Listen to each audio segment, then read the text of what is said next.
એ સાંભળ, આપણી બાજુમાં ઓલા ભીખાભાઈ છે ને, એના દીકરાને ઘરે દીકરો આવ્યો છે તો આપણને જમણવારનું કાર્ડ આપ્યું છે. સાચું કહું ને તો આખું ગામ કાર્ડ આપી આપીને મને બાળવા બેઠું છે, જમણવારમાં બોલાવીને. બીજું હું, આ એક આપણા ઘરની વહુ છે, કાંઈ માનતી જ નથી. જો આ આપણી દીકરી અમીષા, એની હારે કોઈ આવું વર્તન કરે તો તું સહન કરીએ કે? બિલકુલ ન કરીએ કે ને. તો પછી કોઈની દીકરીને આવી રીતે આપણે હેરાન કરાય? તું જ વિચાર કર. માફ કરજો, મારાથી ભૂલ થઈ ગઈ. તમે જ કોઈ દી વહુનો વાંક કાઢ્યો છે જ ક્યાં? એની ભેરમાં જ ડોસો. આપણે એની કેટલી દવા કરાવી, હારું હારું ખવડાવ્યું પીવડાવ્યું, છતાંય એણે કોઈ દી વિચાર ન કર્યો કે આ ઘરને વારસ જોવે છે. આજે તો મેં છે ને બેયને ઓલી હુયાણી પાસે મોકલ્યા છે. પછી ઈ હુયાણી કે ને એમ જ કરવાનું છે. દીકરો હોય ને તો હારો, ને દીકરી હોય ને તો ઈ પડીકું આપે ને ઈ ખવડાવી દેવાની છે. કયા જમાનામાં જીવશો તું? અત્યારે એવો જમાનો નથી કોઈ ઉપર વિશ્વાસ કરાય. અત્યારે ડોક્ટરીનો જમાનો છે. ડોક્ટર કહે ને એટલું જ કરાય છે ને. તમારે મને જરાય સલાહ આપવાની જરૂર નથી, હું કરું હું ન કરું. આ શક્તિ વિના તો છે ને સંસાર અધૂરો છે. તું પછી એક સ્ત્રી થઈને સ્ત્રીનું કેમ અપમાન કરે છે? હમણાં છે ને ભોલો આવતો જશે. હું સમાચાર છે ખબર પડી જ જશે. જો મોડા સમાચાર હોય તો પછી નાઈ નાખવાનું એના નામનું, અને સારા સમાચાર હોય તો મીઠાઈ વેચશું. મને બધી ખબર પડે છે, સમજ્યા? હે ઉપરવાળા, સંભાળી લેજે બધું. આ ભાઈ કેમ કઈ સમજતો નથી? ભાભીને ખખડાવીને કઈ કહેતો નથી. ભાઈ જોડા છોકરા છે ને એના છોકરા નિશાળે જવા મળ્યા ને એક આપણી આ ભાભી આપણી છે ને, આપણી હોય તો આપણી વાત ન માને. આ ત્રીજી વાર નિષ્ફળ ગઈ છે. આ વખતે છે ને એને આ ભભૂત પાય જ દેવાની છે. મમ્મી ના છે ને પાડે, એના ઉશિકા પાસે છે ને મંત્રેલા દાણા મૂકી દેવાના, એટલે એને શંકા જ ન જાય. બુદ્ધિ વગરની ઈ ભણેલી ગણેલી છે એટલે તો વિરોધ કરે છે. મમ્મી એનું શાક બનાવીએ ને એમાં ભભૂત નાખી દઈશું, પછી તો એને નહીં ખબર પડે ને. ઓહો હો, ગયા વખતે નાખ્યું તું ખબર છે ને? કહેતી હતી શાકમાં કંઈક અલગ લાગે છે મમ્મી. આ વખતે કંઈક એવું વિચારે એને ખબર જ ન પડે.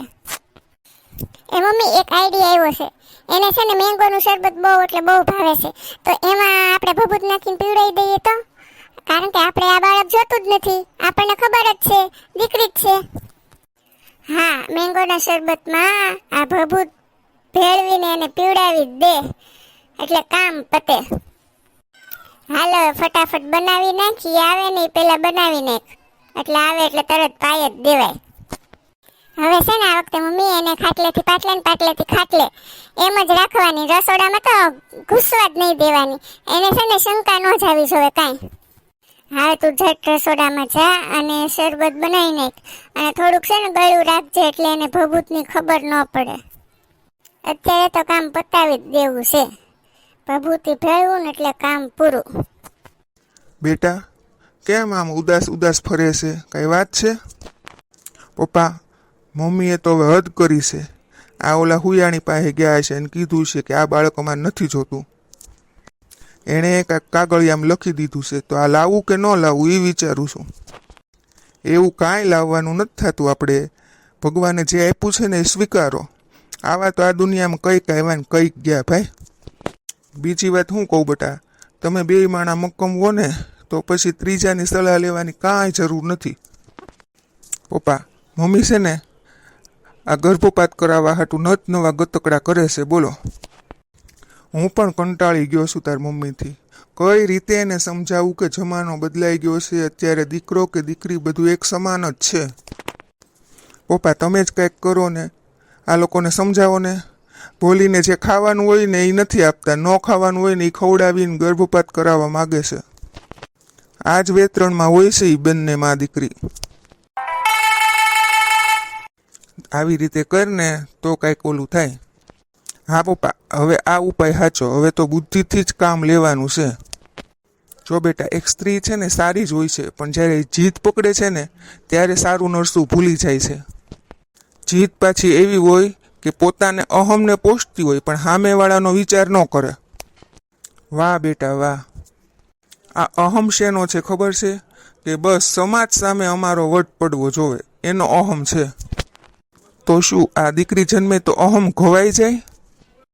બેટા, દીકરી જન્મે ને તો બાપને પોતાની પાઘડી બીજાના પગમાં ઝુકાવવી પડે છે. એટલા માટે થઈને બસ એ બેયને છે ને દીકરાની જ આશા છે. બટા, ભગવાને જે ધાર્યું છે ને એ જ થશે. તું છે ને મન લગાવીને કામ કર. હું છે ને બીજી વાડીએ આંટો મારતો આવું.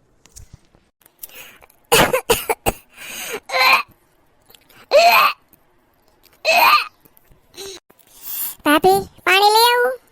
તમે છે ને ભાભી બહુ જ જીદ્દી છો, બહુ જ જીદ્દી. ક્યારની કહું છું તમે સૂઈ જાઓ પણ સમજતા જ નથી. ચલો બેસો અહીંયા. બેનબા, તમને ખબર છે સ્ત્રીઓ છે ને આવા સમયની રાહ જોતી હોય છે. થોડીક મારી તબિયત ખરાબ છે ને, જવું ખાવાનું પચતું નથી. બાકી છે ને આ સુખ બધાના નસીબમાં ન હોય. એક ઊંધું ચીતું ખવાઈ ગયું હોય એટલે હું ઉલટી જેવું થાય. ક્યારની કહું છું તમને હું, બેસી જાઓ ને ભાભી. અરે પછી બેસીશ, થોડું કામ પૂરું કરી નાખું ને બાકી છે ઈ. શું ઉલટી થઈ કે? હા, સંભળાતું હતું મને રસોડામાં. તારે છે ને ભોલી કોઈ કામ કરવાના થતા નથી, માત્ર ને માત્ર આરામ કરવાનો છે. અમીષા, રસોડામાં મેંગોનું શરબત બનાવેલું છે, એ લેતી જા. તાર ભાભીને ભાવેશ ને બહુ, તો એને પીવડાવી દઈ. હા મમ્મી.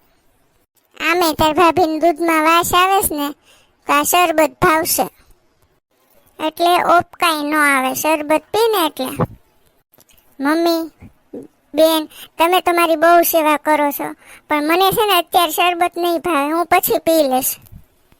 એવું થોડું હાલે, તમારી તબિયતનું ધ્યાન તમારે રાખવું જ પડે ને. શરબત તો તમારે પીવું જ પડશે. જો ભોલી, 4 વખત તમને નિરાશા મળી છે. આ વખતે તો તારે આ શરબત પીવું જ પડશે, એટલે તને તારા બાળકને કાંઈ ન થાય. હું છે ને શરબત ભોલો આવે ને પછી પીશ એની સામે, ત્યાં સુધી નહીં. શરબત તો તારે પીવું જ પડશે હો બેટા. લઈ આવ અમીષા, જા રસોડામાંથી ગ્લાસ. પકડ એના હાથ. કેમ ન પીવે? પીએ જ જાય ને. અરે મમ્મી, હું મારી હાથે પી જઈશ, મને પકડોમાં. બેન, તમે મૂકી દો તો મને મૂકી દો તો. મારા હાથ પકડોમાં તમે, હું પી જઈશ મારી હાથે. તમે રહેવા દો, મને હાથ પકડોમાં. બાપા, જબરજસ્તી પીવડાવોમાં શરબત. અરે બાપા, આ શરબત છે, પીવું તો પડે ને. પી જાવ ભાભી, પી જાવ જલ્દી, હાલો પી જાવ. હાલો, હું પી જાઉં. પી ગઈ, બસ પી ગઈ. લ્યો મમ્મી, શરબતનો સ્વાદ આવો થોડો હોય, જોવો તો કઈક વિચિત્ર નથી લાગતો? ઊંઘો તો. આખી જિંદગી અમે બનાવ્યું, હવે તું અમને શીખવાડીશ કેમ શરબત બનાવવું? હાલી નીકળી છો તે. ભાભી, બહુ ખોટું કહેવાય હો, બહુ ખોટું કહેવાય. તમે મમ્મી હારે આવું વર્તન કરો.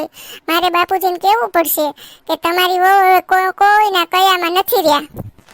બસ હવે હું શરબત પી જાઉં છું, બસ પી ગઈ.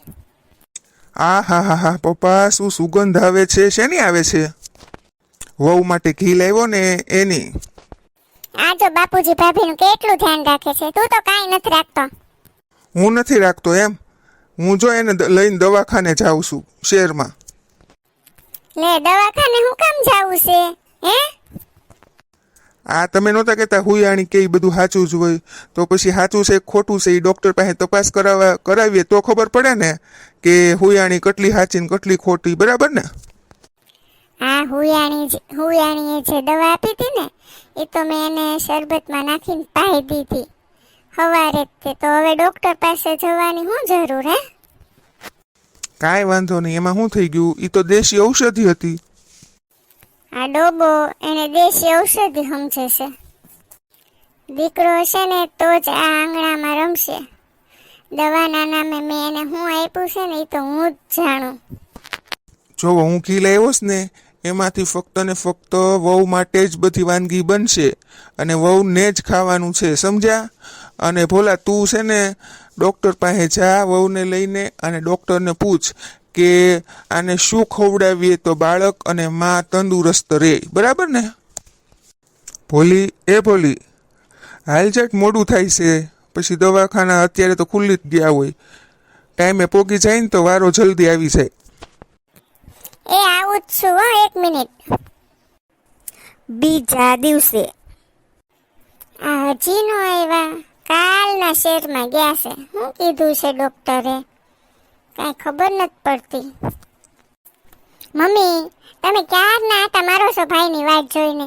પછી છે ને થાકી જાશો ને પગ દુખશે તો હું નહીં દાબી દઉં. હા, શાંતિથી બેસી જાવ ને એક જગ્યાએ. ના, મારે નથી બેહવું. હજી આ લોકો આવ્યા કેમ નહીં? હવે તો આવે ને તો કઈક શાંતિ થાય. ભાઈ જીત્યો કે ભાભી? લે બોલ. એમાં ભાભી હે નહીં જીતે. ભાઈ આપણા ખાનદાનનું લોહી છે, ભાઈ જ જીતશે. આ જો આવે જ છે મમ્મી, ભાઈ ને ભાભી બે ખુશ છે.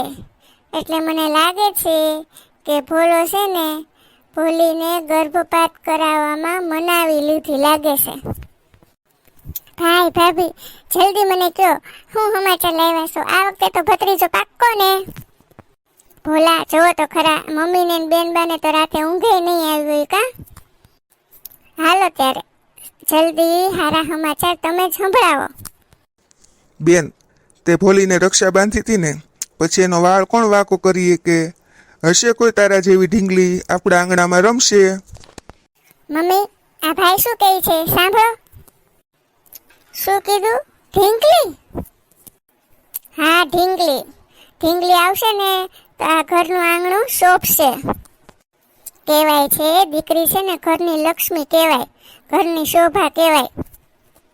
તમે જ વિચારો બેનબા, બાપુજી અત્યારે તમારું જે વિચારે છે એ ન વિચાર્યું, બીજું જ કંઈક વિચાર્યું હોત તો તમે અહીંયા ઊભા હોત ખરા બેન? નહીં ને? મમ્મી, હવે તમારી જીદ છે ને મૂકી દો. સમયની સાથે માણસે સુધરવું પડે. જો મમ્મી, તમે તમારી જીદ નહીં મૂકો ને તો હું પણ મારી જીદ નથી મૂકવાની. મારી દીકરીને આ દુનિયામાં હું લાવીશ. દીકરો કે દીકરી એ બધું મૂકો, જે આવવાનું છે ને એ આવશે. પણ તમે લોકો આવું શું કામ વિચારો છો? તમે લોકો આવું બધું બોલીને શું કામ પાપમાં પડો છો? તો પછી તારો વંશ કેમ આગળ વધશે? કેમ દીકરીથી વંશ ન વધે? કેમ આપણી અમીષા આ ઘરની નથી? જરાક તો વિચાર કરો. દીકરો હોય તો જ વંશ આગળ વધે એવું કોણે કીધું?